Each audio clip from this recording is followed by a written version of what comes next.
હવે આપણે ભણીશું લંબાઈનું માપન.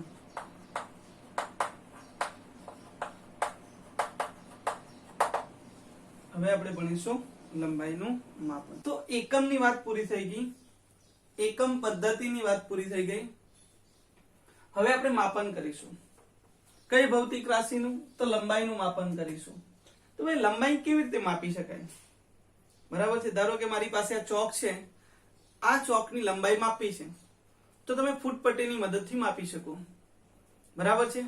પણ ધારો કે એવું કહેવામાં આવે કે સુરત થી પાલનપુર વચ્ચેનું અંતર માપો, તો તમે ફૂટપટ્ટીથી નહીં માપી શકો. એટલે કે સરળતાથી તમે એનું માપન કરી શકતા નથી. તો ભાઈ માપન કરવા માટેની મુખ્યત્વે બે રીત છે. લંબાઈનું માપન મુખ્યત્વે બે રીતે થઈ શકે. એક રીત આવે પરોક્ષ રીત અને બીજી આવશે પ્રત્યક્ષ. એક છે પ્રત્યક્ષ અને બીજી છે પરોક્ષ.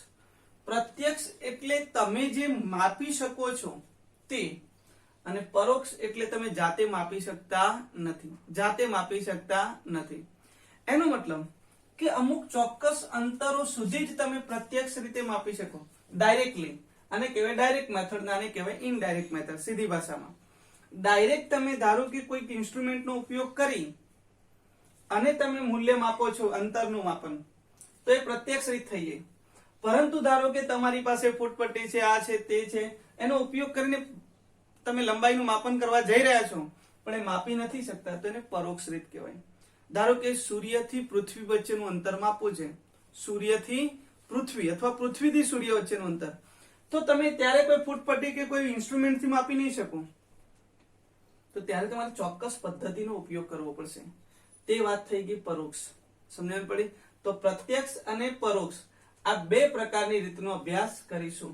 તો પ્રત્યક્ષ જે છે તે નાના અંતરો માટે છે કે જે તમે સહેલાઈથી માપી શકો છો, જ્યારે પરોક્ષ રીત જે છે તે ખૂબ જ મોટા અંતરો માટે. મોટા અંતરો એટલે ખૂબ જ મોટા અંતરો માટેની વાત થઈ. તો પહેલા આપણે એવું ચર્ચા કરીએ, પરોક્ષ મેથડની વાત કરીએ અને પછી પ્રત્યક્ષની વાત કરીએ. બરોબર છે? તો પહેલા વાત કરીએ પરોક્ષ રીતની.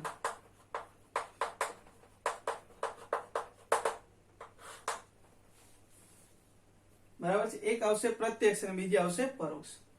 તો હવે જો ધ્યાન આપો, પરોક્ષ એટલે ખૂબ જ મોટા અંતરોના માપન માટેની છે. તો આ મેથડ ક્યારે વપરાય? તો ખૂબ જ મોટા અંતરો માટે, જેમ કે પૃથ્વીથી ગ્રહોનું અંતર. બાકીના કોઈ ગ્રહો જે છે તેના અંતરનું માપન કરવું હોય તો પરોક્ષ રીતથી કરી શકાય. જેમાં આપણે દ્રષ્ટિ સ્થાન ભેદની રીતનો ઉપયોગ કરીએ છીએ. કઈ રીતનો? દ્રષ્ટિ સ્થાન ભેદની રીતનો ઉપયોગ કરીએ છીએ. ભાઈ દ્રષ્ટિ સ્થાન ભેદની રીતનો મતલબ શું થાય? જો શબ્દો સાંભળજો, દ્રષ્ટિ, સ્થાન અને ભેદ. ભેદ એટલે તફાવત. સ્થાનની અંદર આવતો તફાવત, જેને આપણે દ્રષ્ટિ એટલે નિહાળીએ છીએ. તો તમે આનો ઉપયોગ કરવો હોય તો કેવી રીતે કરી શકાય, અથવા તો પ્રયોગ બી ઘરે કરી શકાય. ધારો કે આપણે એક આંગળી જે છે એને દિવાલ પરના કોઈ ચોક્કસ બિંદુની સામે આમ ફિક્સ કરી દઈએ. બરાબર છે? ધારો કે મેં અહીંયા એક બિંદુ લીધું, હવે આની સામે, એક્ઝેક્ટ સામે મેં આંગળી મૂકી. હવે હું કોઈ એક જમણી આંખથી ધારો કે જોઉં છું તો મને આંગળી અહીંયા દેખાય છે. ક્યાં? તો આ બિંદુની એક્ઝેક્ટ સામે. હવે હું ડાબી આંખથી જોઈશ તો મને આ આંગળી જે છે તે થોડીક શિફ્ટેડ દેખાશે. તે પોતાની પોઝિશન પર દેખાતી નથી. હવે મને આંગળી થોડીક શિફ્ટેડ દેખાય છે. સમજણ પડે છે? તો આનો મતલબ થયો દ્રષ્ટિ સ્થાન ભેદ. સમજણ પડે છે? તમે અલગ અલગ આંખથી, એટલે કે અલગ અલગ દિશાથી, અલગ અલગ બિંદુઓથી જ્યારે તેને નિહાળો છો ત્યારે તમને તે વસ્તુ અલગ અલગ જોવા મળે, અલગ અલગ સ્થાને જોવા મળે, જેને દ્રષ્ટિ સ્થાન ભેદની રીત કહેવામાં આવે. ક્લિયર છે? અને આને કહેવામાં આવે દ્રષ્ટિ સ્થાન. અહીંયાથી આ વસ્તુ આટલી શિફ્ટ થઈ. તો તમે બે આંખોથી આ વસ્તુને નિહાળો છો. ધ્યાન આપજો. બરાબર છે? પહેલા આ આંખે નિહાળ્યું અને પછી આ આંખે નિહાળ્યું, તો આની અંદર થોડોક સ્થાન ભેદ જોવા મળે. આ દ્રષ્ટિ સ્થાન ભેદની રીત કહેવામાં આવે. આ જે બે બિંદુઓ વચ્ચે અવલોકન કરવામાં આવે, આ એક આંખ છે, આ બીજી આંખ છે, આ બંને વચ્ચેનું જે અંતર છે એને પાયો કહેવામાં આવે, બેઝિસ એટલે શું કહેવામાં આવે? પાયો. તો આ વાત થઈ ગઈ ભાઈ દ્રષ્ટિ સ્થાનભેદ. અને આ દ્રષ્ટિ સ્થાનભેદની રીતનો ઉપયોગ કરીને આપણે ખૂબ જ મોટા અંતરોનું માપન કરી શકીએ. ક્લિયર છે? વન્સ અગેન દ્રષ્ટિ સ્થાનભેદ એટલે એક આંગળી મૂકી છે અહીંયા, પહેલા તમે જમણી આંખથી જુઓ અને પછી તમે ડાબી આંખથી જુઓ, એટલે એક આંખ બંધ કરીને બીજી આંખથી જોવાની, બંને આંખથી નહીં, બરાબર છે? નહીતર એમાં કોઈ દ્રષ્ટિ સ્થાનભેદ જોવા મળતું નથી. જમણી આંખથી જુઓ, ડાબી આંખ બંધ રાખીને. હવે ડાબી આંખ બંધ રાખીને, બરાબર છે, તો તમને જોવા મળશે કે આના સ્થાનમાં કોઈક ફેરફાર જોવા મળે, જેને આપણે દ્રષ્ટિ સ્થાનભેદ કહીએ છીએ. હવે આ દ્રષ્ટિ સ્થાનભેદની રીતનો ઉપયોગ કરી આપણે કોઈ ગ્રહનું જે છે તે પૃથ્વીથી અંતર માપીએ છીએ. તો આપણો ક્વેશ્ચન છે દ્રષ્ટિ સ્થાનભેદની રીતનો ઉપયોગ કરી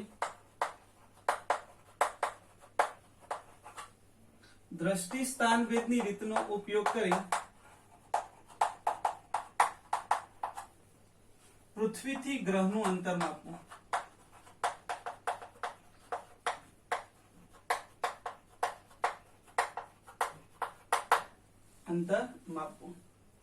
ભાઈઓ આ જે છે તે બહુ અગત્યનું છે.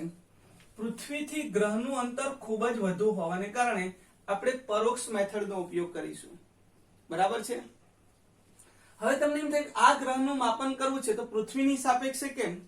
તો આપણે ગ્રહનું માપન કે ગ્રહના પરિમાણનું માપન જ્યારે કરીશું ત્યારે પૃથ્વીની સાપેક્ષે જ કરીશું, કારણ કે પૃથ્વીના આપણને ડાયમેન્શન ખબર છે. બરાબર છે? આપણે પૃથ્વી પર રહીએ છીએ, આપણને પૃથ્વીની વિશેનો આઈડિયા છે, એટલે પૃથ્વીની સાપેક્ષે આપણે બાકીના ગ્રહોના પરિમાણ મેળવીશું અથવા તો બાકીના ગ્રહો વચ્ચેનું અંતર મેળવીશું. તો જો ધ્યાન આપો, ધારો કે આપણી પૃથ્વી છે,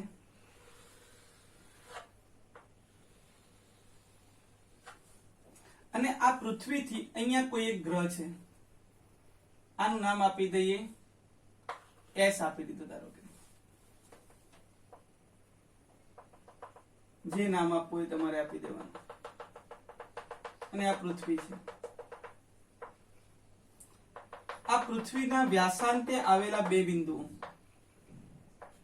A અને B. વ્યાસાંતે એટલે વ્યાસના અંતે, સંધિ છૂટી પાડો ને, વ્યાસ વત્તા અંતે, વ્યાસના અંતે આવેલા બે બિંદુઓ એટલે કહેવાય વ્યાસાંતે આવેલા બે બિંદુઓ A અને B. અહીંયા આપણને જે પૃથ્વી આપી છે, ધારો કે આ પૃથ્વીની ત્રિજ્યા જે છે તે B છે. પૃથ્વીની ત્રિજ્યા કેટલી છે? B. શું ભાઈઓ આ ગ્રહનું અંતર જે છે તે આ થવું જોઈએ કે પછી અહીંયાથી આમ? શું આને પૃથ્વી અને ગ્રહ વચ્ચેનું અંતર કહેવાય? BS ને કહેવાય? તો કે ના. શું ભાઈ AS ને પૃથ્વી અને ગ્રહ વચ્ચેનું અંતર કહેવાય? તો કે ના. કેમ કે તમે અહીંયાથી આકૃતિ પરથી જોઈ શકો તો તમને એવું લાગે છે આ અંતર અને આ અંતર કેવા છે? અલગ અલગ છે. ભાઈ સૌથી અગત્યની વસ્તુ શું? આ તમને આ બંને વચ્ચે અંતરનો ભેદ એટલા માટે દેખાય છે કે આ બંને એકબીજાથી ખૂબ જ નજીક છે, પરંતુ આ જે છે તે ખૂબ જ અનંત અંતરે છે. જો અનંત અંતરે ચાલે જાય તો આ બધી જ રેખાઓ જે છે એકબીજાને સમાંતર બની જાય. વન્સ અગેન, આ જે ગ્રહ છે તે પૃથ્વીથી ખૂબ જ મોટા અંતરે આવેલો છે, એટલે અનંત અંતરે કહી શકાય.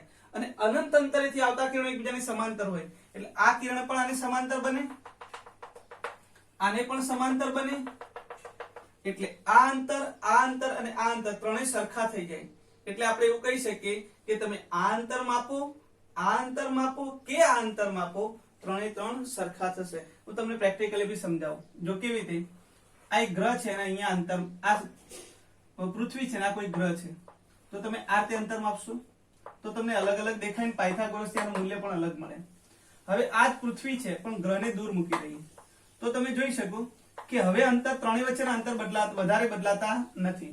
હવે ધારો કે અહીંયા ગ્રહ મૂકી દીધો, અહીંયા S અને અહીંયા પૃથ્વી મૂકી, તો હવે તમે જુઓ તો તમને એવું જોવા મળે લગભગ ત્રણે ત્રણ કેવા થઈ જાય? પેરેલલ થઈ જાય, સરખા. હજુ બી તમે અનંત અંતરે મૂકો તો તમને એવું ખબર પડશે કે આ જે ખૂણો હતો ને એ ધીમે ધીમે ઘટતો જાય છે, જુઓ, અને છેલ્લે તો લગભગ કેટલો થઈ જશે? 0.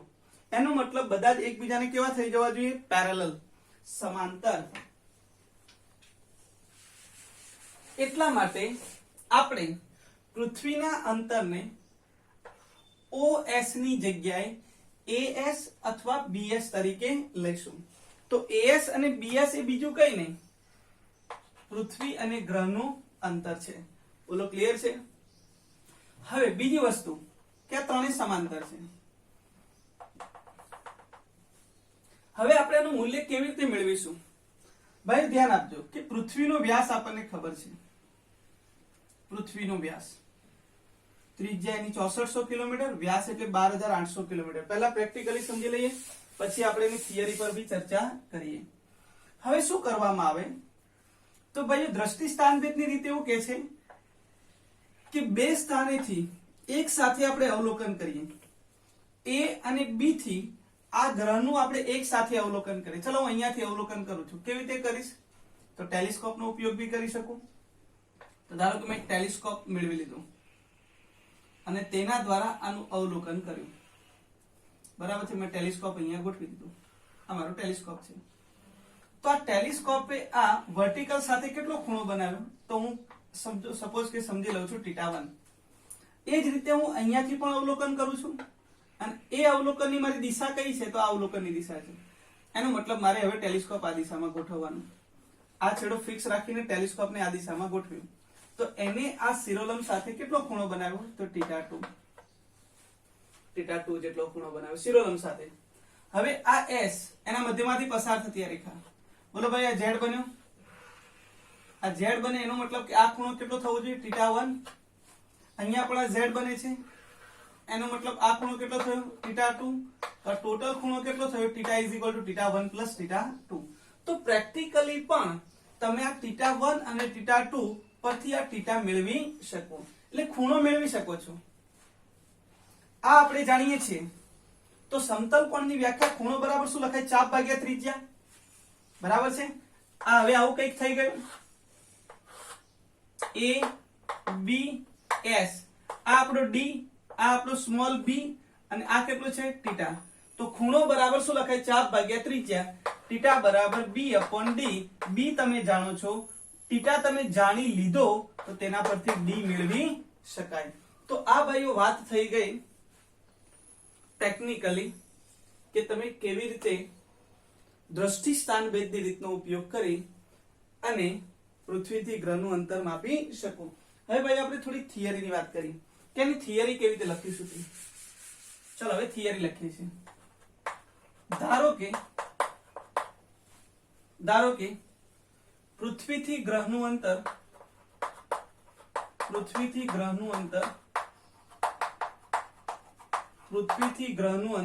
d છે. બરાબર છે? પૃથ્વી પરના બે બિંદુ એટલે વ્યાસાંતે આવેલા બે બિંદુઓ A અને B થી એક સાથે ગ્રહનું અવલોકન કરવામાં આવે છે. અહીં પૃથ્વીના વ્યાસાંતે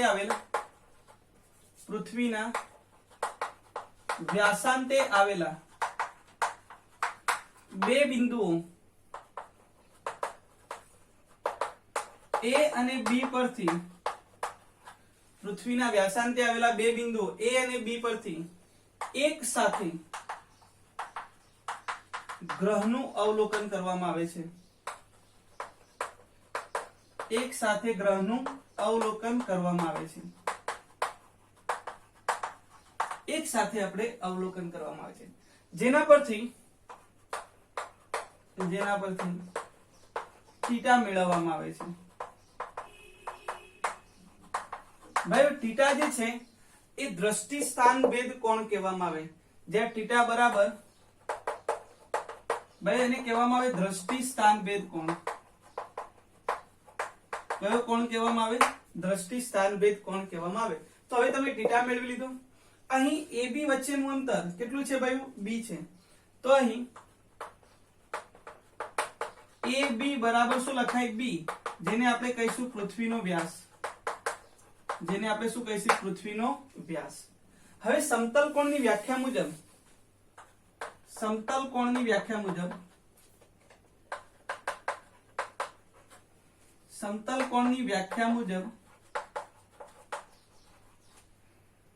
θ બરાબર ખૂણો બરાબર ચાપ ના છેદમાં શું લખીશું? ત્રિજ્યા.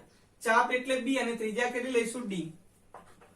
ચાપના છેદમાં ત્રિજ્યા માટે d બરાબર શું લખી શકાય? b/θ બરાબર છે. આના પરથી તમે θ નું મૂલ્ય શોધી શકો, કેમ કે આપણે b પણ જાણીએ છીએ અને θ મેળવી લીધું બરાબર છે.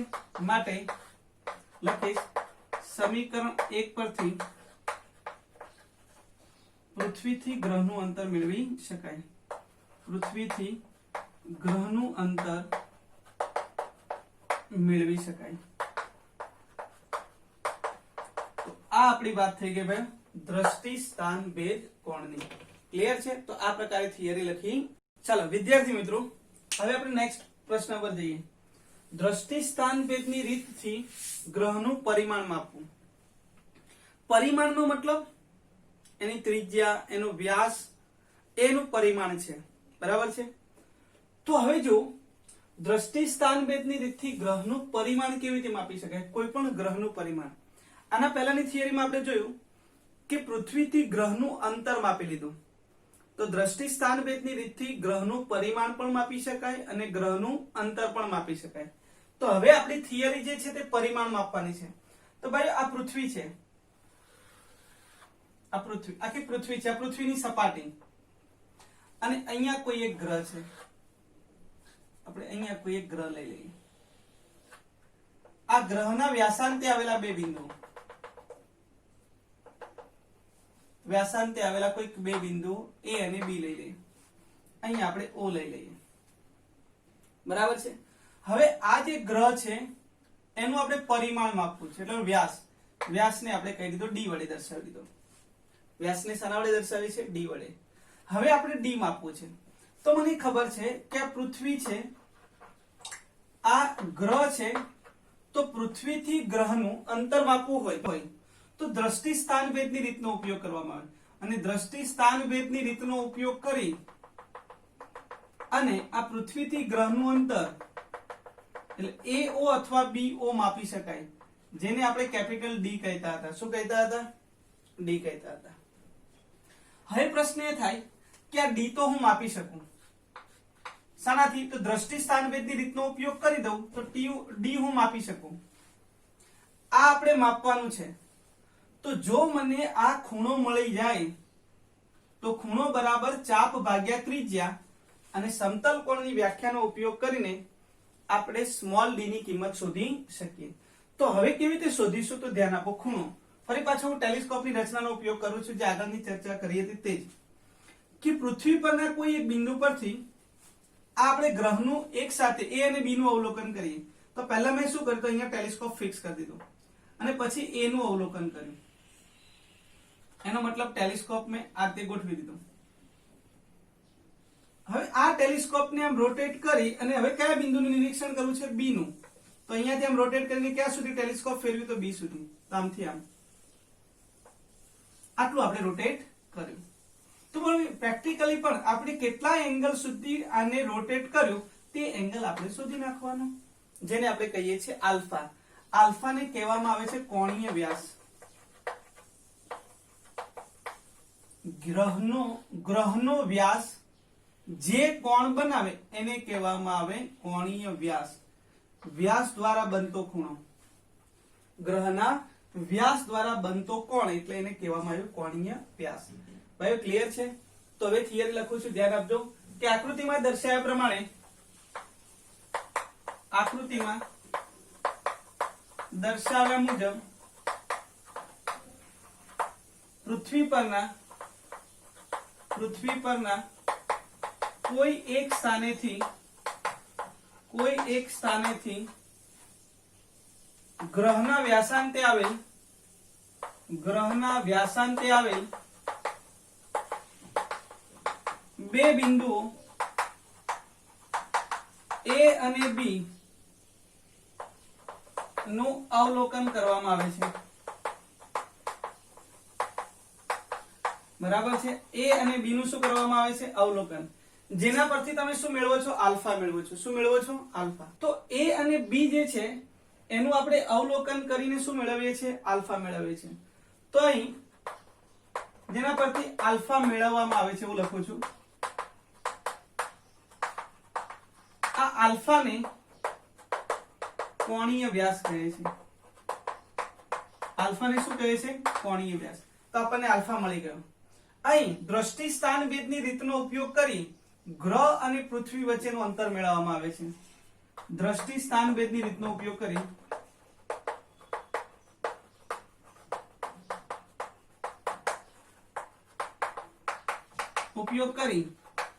પૃથ્વી અને ગ્રહ વચ્ચેનું અંતર શોધવામાં આવે છે.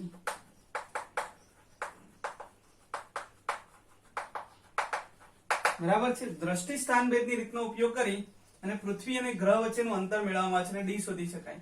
હવે સમતલ કોણની વ્યાખ્યા મુજબ ખૂણો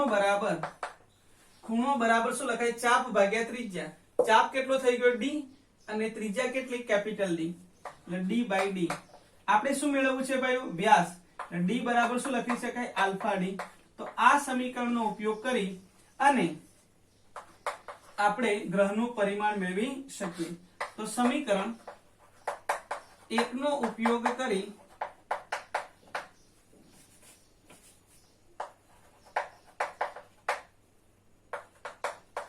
ગ્રહનું પરિમાણ